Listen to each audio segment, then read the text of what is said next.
Assalamualaikum. Ako si Liwilin Marie Albacete, sa pangalang Muslim Laila. Ah, binigyan ako simula dito, binigyan ako ng libro sa amo ko. Tapos binasa ko ang talambuhay ni Propeta, paano magiging Muslim at kamatayan.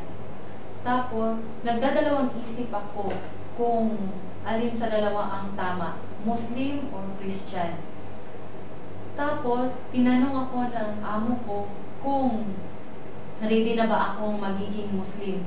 So, sinabi ko sa kanya na pagdating ng Ramadan, yan ang iisipin ko kung sa Muslim o sa Christian ako. Then, bago dumating ang Ramadan, kinagabihan, nag-pray ako kay Allah, nabigyan niya ako ng sign kung tanggapin ko yung magiging Muslim.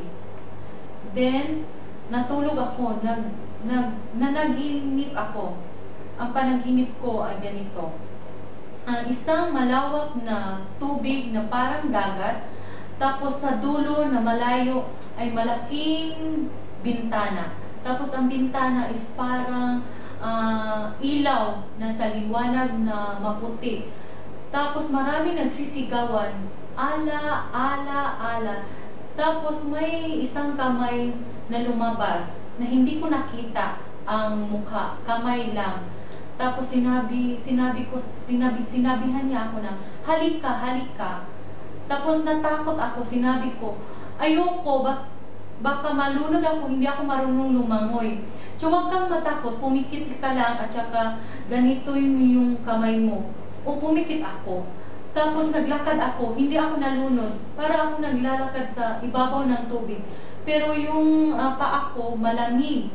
Tapos 5 hakbang lang. Tapos inabot ko yung kamay na nasa bintana. Parang malapit lang. Yun lang ang panaginip ko. Yun ang sign na tinanggap ko yung pagka-Muslim.